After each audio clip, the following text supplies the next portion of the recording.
Hey everyone!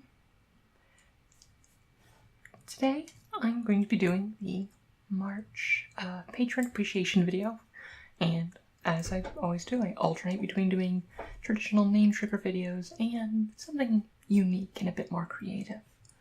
And this month is going to be some cartography. Now, I'm an artist and my actual main art style is cartography. I do usually like very nice like maps on canvas and such. I can post a link to my blog in the description. I guess I have to point like this way, I guess. Yeah, down. Okay, I'll stop now. Down there. And yeah, so I do maps, and well, I'm not be doing one of the super fancy ones today, like on nice canvas and stuff, but this video is going to be more about how I draw maps for like things like D&D and kind of developing that. So since it is my patron appreciation video, I asked for suggestions for things to incorporate into the map, and as well as like names and stuff to get in. So we have a list of names here which I'll get in. But, so these are the features that people wanted to work in. A great waterfall. Okay, I can do that. Waterfalls are nice. They're really great sites for both combat, because you can get like some nice like vertical combat, like on like the switchback road going down the waterfall, and get some cool things going on there. A dimensional portal. Okay, a long canyon. Ruins, I mean, it's a D&D map, you're gonna have ruins, and a meteor impact site. A giant inexplainable crater, so two things of craters, so I might want to make that like a central feature. And in all caps, bottomless chasm of doom. Alright, so, okay, so let's start out with the idea of like a crater. And let's kind of like, the first thing I do when drawing a map is, well, first of all, if I'm like I've said in campaigns, is that if you're doing like a one-shot, you really only need like a small town and like a surrounding area. So what I'm going to do though is I'm going to be drawing a continent. And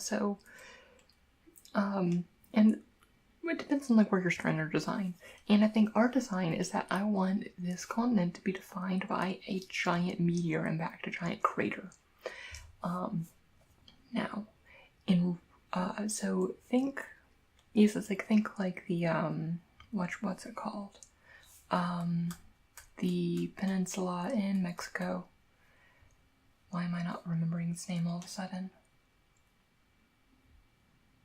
Tell of it, but you know, like that, the whole like the shape of like the coastline of Mexico was defined by a giant meteor impact. So, but this one's gonna be kind of like more like I don't know, just like a large like crater like on the sides, and a bit larger, more the whole continent is defined by it.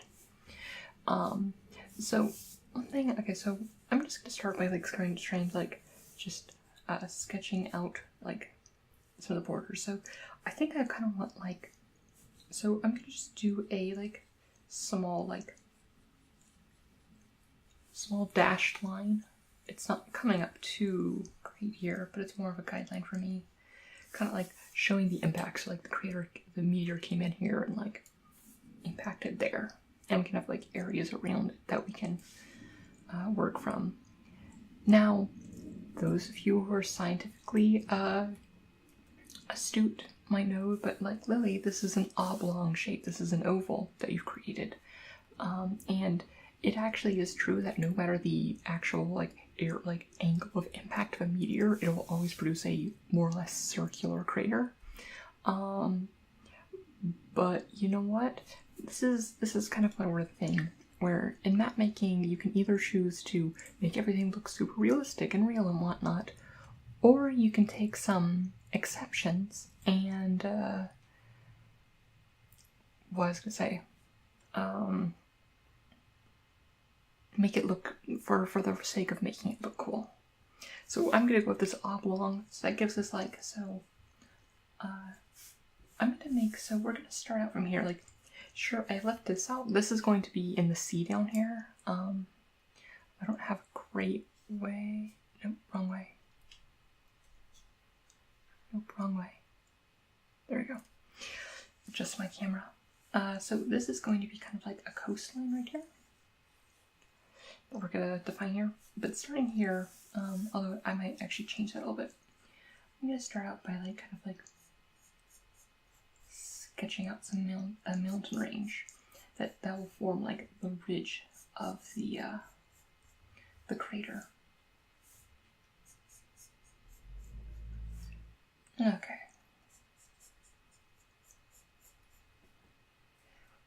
And we're just gonna go in there, and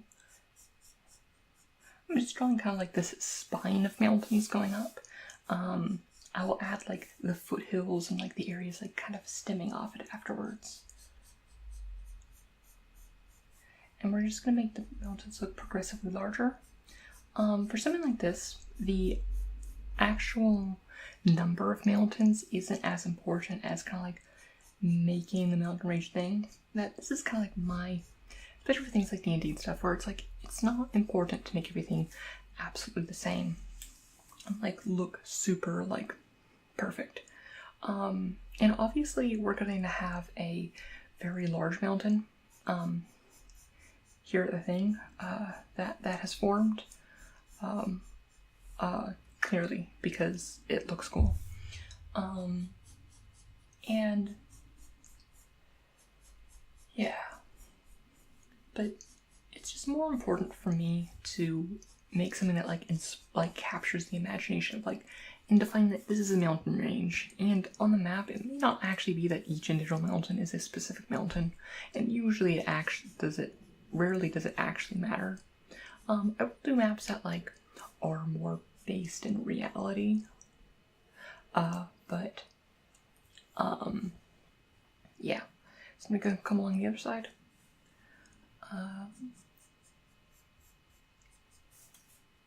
So we're gonna define out some more mountain ranges here.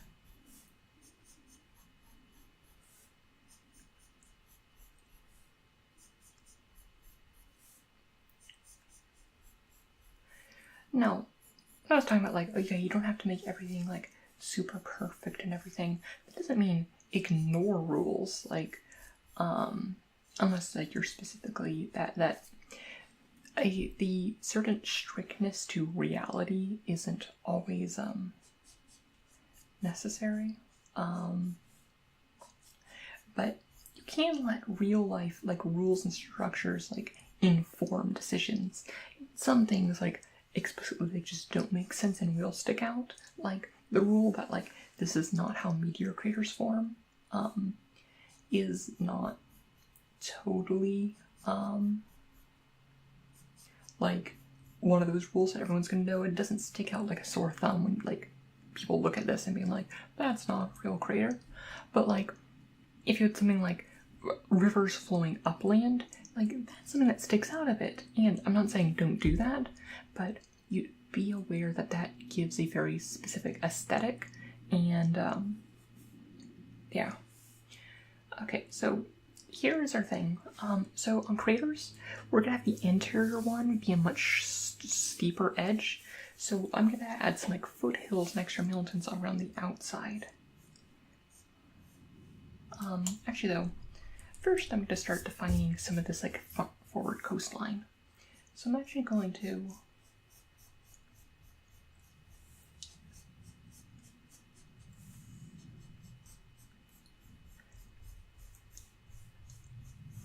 define this coastline. I'm just kind of freehanding it. I actually don't super like that. And I'm super smart and didn't actually bring my, oh no, my good eraser is right over here. Cool. It's a nice kneadable eraser. And we're just gonna continue to kind of, I'm gonna extend that one out a little bit and define some of the our mountains down to that end. So we got this coastline. You know what? After looking at this, I'm gonna make this a bit smoother of a curve because I think it would look better. It's a process when designing maps and stuff like this, where you don't want to don't necessarily don't have your mechanical pencil fly apart mid session. This one is not my best one, but my current other one is out of lead, and I couldn't find lead before a thing. So I'm going to opt instead for a very nice, much nicer curve to this, because so we get the circle of this as well as like a oval of the axis that's perpendicular to that one, and that's what we're going for. And you know what? Just because we have this right here, I'm actually gonna have one more mountain right here on its own, like kind of like crescent-shaped isle, and that can have. Oops.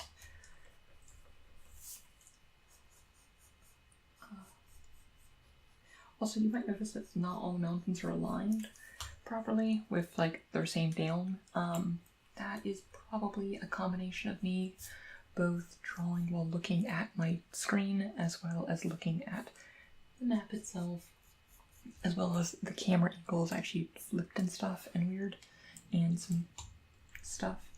I just did that terribly, which causes some things. So let's define, yeah, like that.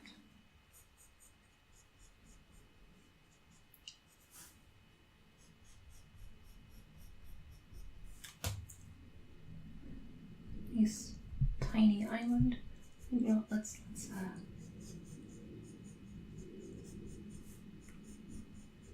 okay, so let's name that island. Because this probably is like an important thing, because I haven't really thought about like the politics of like what is this area, but it's probably like some like isolated kingdom and stuff, and like this is one of the only ways out. So this might be like an important fortress or something. But you know what? Yeah. So we're gonna make this. All right. What name can we do this? Yeah. No, quite not the, maybe not the island itself, but this is going to be there's going to be a small location here. So I don't know. I have my own shorthands I use for locations, and it's probably hard to see there, but that's a square. Squares I use for things that are like settlements, but like non-city settlements, so a fortress. So this is going to be Fort Joysword. Fort Joysword. And cars just love driving by right now. So that's defined. It's on this thing. And you know what? Like this is gonna be Joysword's island. Joysword was probably like some great general for this region, and it was like this. They named after it is like after some battle here probably happened. All right. So that's the bay. What can I think? You know, let's add some flavor here. So this outer ocean down here, one of the names I need to incorporate is sky. And how can we incorporate sky into this? Okay, how about this? This is going to be known as the lesser sky. Lesser sky. Lesser sky. So let's fancy up that L a little bit.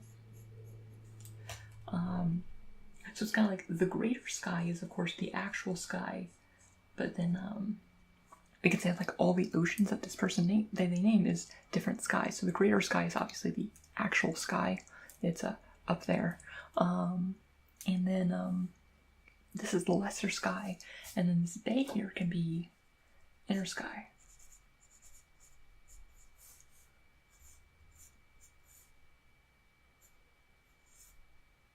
Yeah.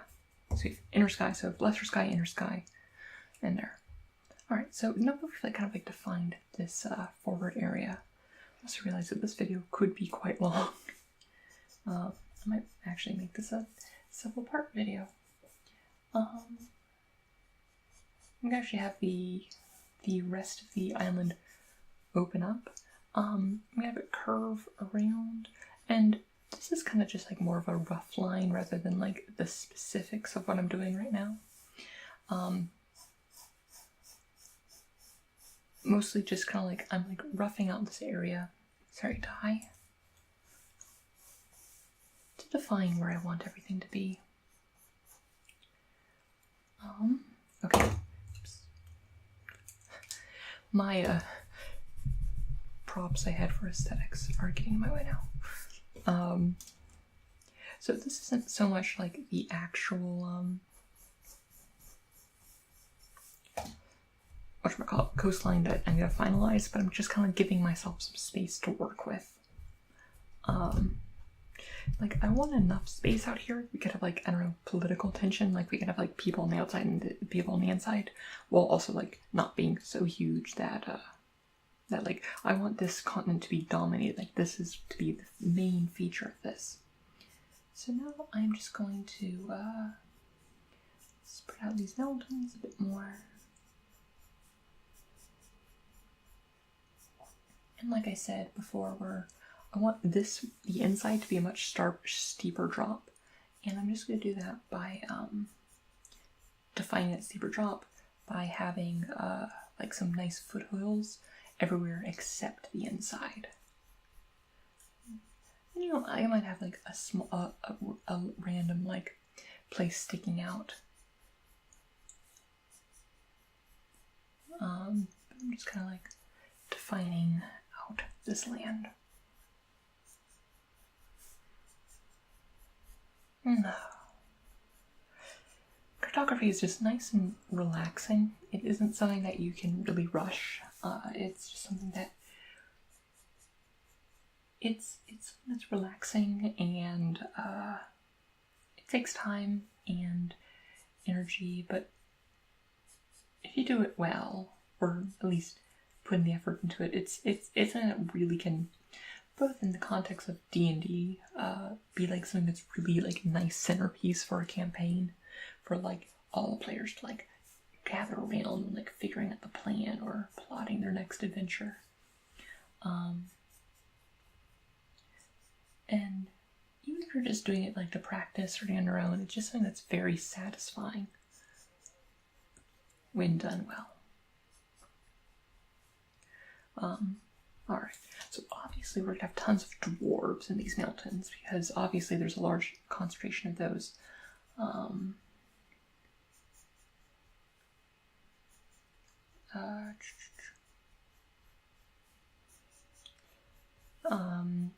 And so like, one thing is it's also like think about like is that you might just make like arbitrary like terrain decisions and such for your world. But then those can later inform various like political things, because it's like, okay, these mountains are really hard to get to, but the dwarves can. But I don't know, the dwarves might actually have a very bad relationship with people in here and like charge exorbitant like tariffs and stuff to transport goods through their land, through the mountains, which like makes like this like ford and stuff, like the passage of the inner sky much more important. Yeah. Okay, so I might like flush out some of the more of the mountain range later, like add some random things later, but like these would be the main things. We need a name for this. Okay. So yeah, no. We're gonna have this big, nice, like large mountain, like prominent mountain here. What I usually have is Gabriel. So this is gonna be Mount Gabriel.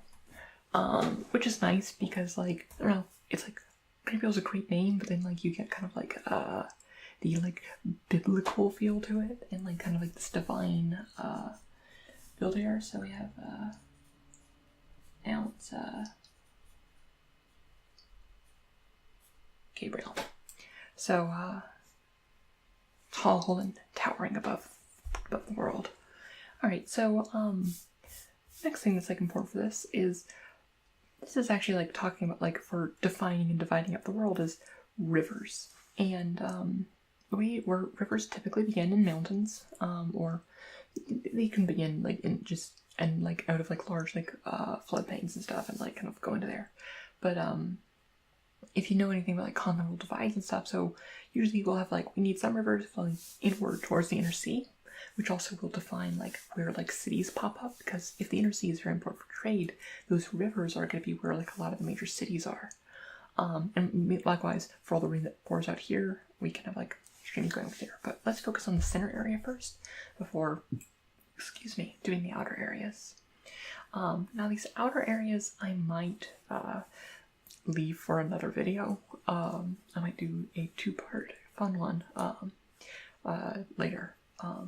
But for today, we're just gonna focus on like this center area in the center kingdom.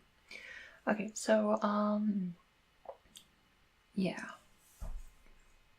Okay, so let's just start by having this. We could have like so just have like one beginning of the river be like up here. And rivers that bend a lot are fun. We're gonna have a divide, and we're just gonna have that run down there. And we're gonna have one final piece converged right there. So we have this river here, and we could have like a large like dry plate here. Like right now I don't really have a good scale for how big this is. Like clearly this is actually probably a pretty big continent given the amount of like mountains I've drawn. But we could have like a small river here. And we could actually probably define a lake here, because it's like sufficiently inland. Actually, let's do it at the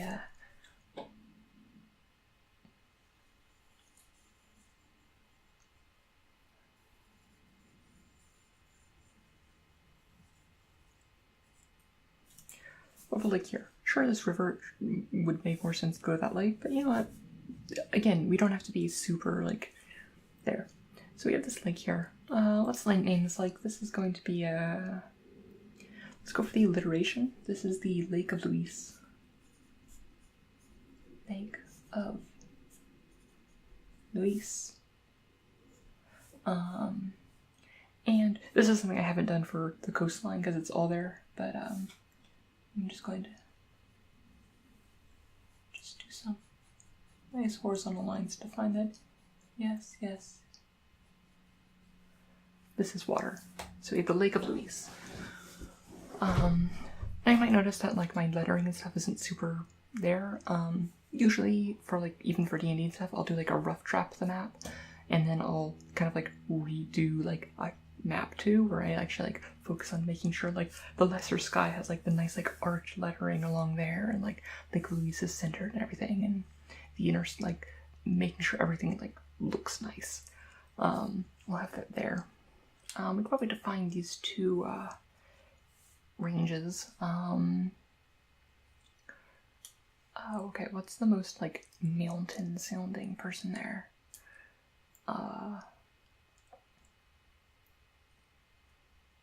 Okay, we have Kuchen. You know, if your name's Kuchen, so these will be the mountains of Q. And these will be the mountains of Chen. So we have mountains of Q. Q is obviously short for a legendary elvish hero whose name was lost to history, having way too many vowels and being too complicated to say by human tongues. So it was for most part just abbreviated to just Q, and the name stuck. clearly. Now I have to adjust myself to get the right angle, and you can see my hair. Normally I tie up my hair when I do cartography, but I didn't need to do that. And now we have mountain of Chin. So we have mountains of Chin, mountains of Q, kind of like both defining, and they're kind of split along there. So yeah, so we have our main thing here with a couple rivers that we'll name later, but yeah, I'm trying to look at what other names we need. So this is one where we probably have like this river, this path is like the main river's path, and like this might have thing, and like that's like the main river. You know what? Yeah. Okay, let's have like the capital be right on this river, right on the coast here, because that seems like a logical place for it to be. So we're gonna do the classic, let's draw a star to define a capital. Obviously, I really thought about like, okay, what's the race? Like, is this like a large, like, do I want to go full, like, kind of like the what is it, like, Warhammer Fantasy, where, like, the elves being, like, the giant crater and stuff? Or do I want to be, yeah, let's just go standard. Let's go humans. I like humans. But yeah, no, this is a name of town. I'm so used to generic RPG that I'm just like, let's just think of a stupid generic idea, but okay. What's the name we got to do still? Trevor. How can we turn Trevor? You know what? Okay. So we're gonna call this town the Bastion of Trevor. Bastion of Trevor. So, like I said, like it was like just doing some random world building, like this conflict between the dwarves and the humans inside this this valley, can be this whole this thing where the Bastion of Trevor earned that name because there was probably like way back when there was a large war, and like they actually got pushed back all the way to the shore, but at this is where kind of they were able to hold, like the humans were able to hold the line and were able to push back, and from there like we're able to reclaim a lot of the valley. And from Ramble, that small like fortress became like the capital, because it's like obviously their capital was like pushed back, and then they said like, you know what, let's just stay here. This is a nice defendable location from our main enemies, the dwarves. We don't want our things around the foothills, so we're gonna keep it right there at the Battle of the Bastion of Trevor. And you know what, like, say, like, where was their old capital? Like, probably, like, near this, like between, like, Mount Gabriel, this river, and this lake, we can have another city here. And that's kind of, like, defined there. And this is obviously, this can be unnamed city, because I'm not doing names right now. Beyond the ones I'm trying to incorporate. Because one thing I do is that I'll sometimes have placeholder names, and then go back over when I kind of think of like, okay, what do I want, unless I already have like a naming convention. But since I actually haven't thought of like, what are the people in this region yet, I don't really have a good like naming convention or whatnot. Yeah. So, what else? Let me clean up Trevor, because how poorly I wrote that is bugging me. Oops, just things breaking everywhere. There we go. Okay, so we have Bastion of Trevor going down there. What other names do we got to do? Okay, Cody. You know what? Okay, so we have this like pretty dry area. We have all this area down here. You know, like let's make this a forest. So when I do forests, my shorthand for forests, I usually like to write the name first. But yeah, so I'm going to just define like a nice tree line right here.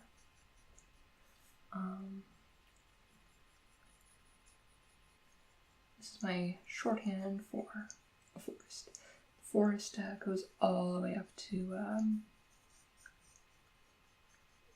from the mountains to like the edge of whatever is over here.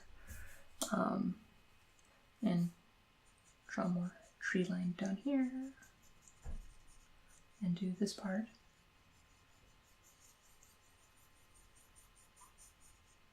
And finally right here, do this part. And just doing just some quick and dirty. Like I said, like this is a map for my own purposes. It isn't meant to be like the prettiest thing in the world. But this is going to be like the generic like elf location. Like there was probably like some locals here that like probably have like a decent like thing. But because it's in Elvish and we're not just going to have C-O-D-Y. So this is the Forest of Cody, which is of course C''O''U''D''I''I.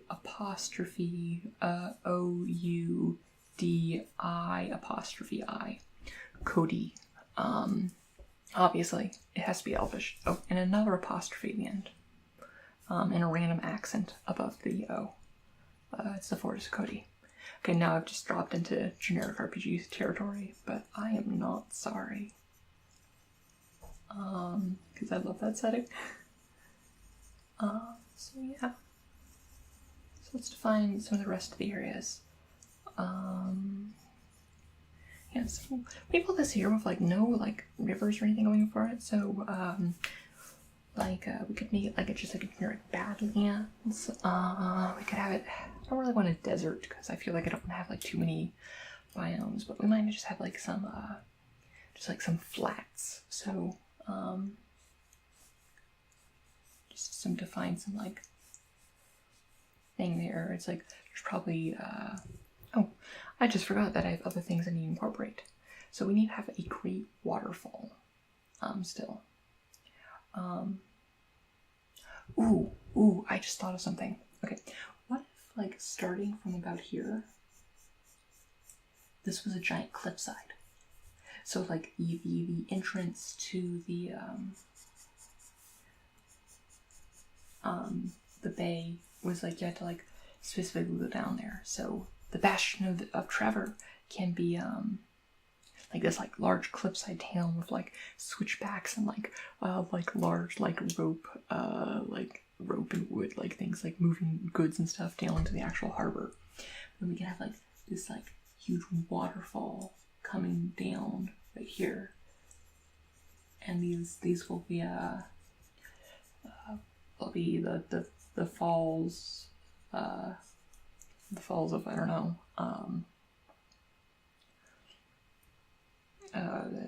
Okay, it's the Bastion of Trevor, because they won, not the falls. Okay, okay, so during this battle, the Bastion of Trevor, they were able to actually win the Bastion of Trevor by causing the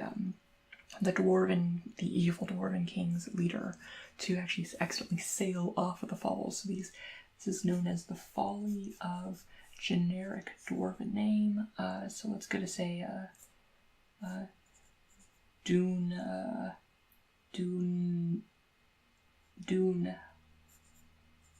Hazun. The evil king Dune Hazun fell over things, and from there on out, it was known as the Folly of Dune Hazun, down those falls near the Bastion of Trevor. Also, great tourist location. We probably actually have like another set of falls here, which probably have like some like elvish name to them. So kind of like that. But like yeah, so that's a really neat like aesthetic for like these like just like long cliffs into the inner sea, which like makes it very hard to get into here, which makes like this like very defendable area even like better. Like this is like a very easily isolated. Okay, so what else do we have to do? Ruins. Like yeah, no, this city is actually gonna be a ruin city. Because like the dwarves took it, but now it's full of like both like the undead of the both fallen dwarven and human fighters that no one approaches it anymore. Like even then, like all of Mount Gabriel and the Lake of Luis, just people stay away from it because of like all of the great battles that happened around there, all the way down. So we have these ruins of you know, or we'll call this is the that's just known as the ruins of Gabriel. Wasn't the and it's kind of like this whole like shadow area that it's bad luck when you're under the shadow of Mount Gabriel. It's kind of like a cool like thing, and that's a great like adventure area. Like you could have like an entire campaign built around kind of like trying to like, I don't know, clear out this area and kind of like try to repopulate up north the river and stuff. There's a lot of just really neat like campaign ideas, like just from this, where like you could have like talking about like the Bastion of Trevor, where you could be like looking outward and like kind of like trying to like not be as isolationist. You could be like trying to like find new paths in the mountains that they could trade with like whoever's out here, or making like trying to like negotiate treaties with the surviving dwarves in the mountains and stuff. So there's lots of things. So we still need a bottomless chasm of doom.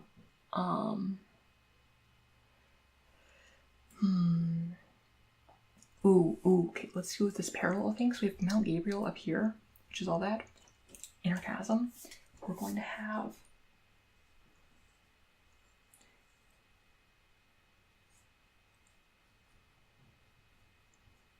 in the inner sea, one of the most dangerous things about it is that there's this giant whirlpool that leads to who knows where. So on one hand, you have Mount Gabriel tall at this end. You have this like sinkhole at the bottom, like leading down to the depths here. So it's actually very dangerous to like travel out of here, because you gotta either go here or go there. And if you get too close, you might fall into who knows where. And for the dimensional portal, we can actually say that we could have like, there's a dimensional portal at the bottom of this one, as well as dimensional portal at the top of Mount Gabriel. So we can have like this like duality kind of like this place, and like what caused this like large like upset of everything going on and whatnot. So yeah. No, honestly, is this a completed map? By no means, but honestly, like this area here, like maybe plot in some like small villages and stuff, and like some roads and such. But that would be like, this area, like not even outside, would probably be enough to run like a sizable campaign. So yeah, I hope you enjoyed my kind of like thought process when just kind of like trying to freeball a map.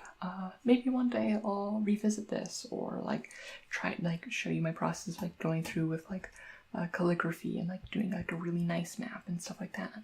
But until then, to all my supporters on Patreon, thank you so much, and to the rest of you, also just thank you so much for supporting the channel. It means a lot to me, and I just love being able to do this for all y'all. Alright, I'll talk to you later. Alright, good night.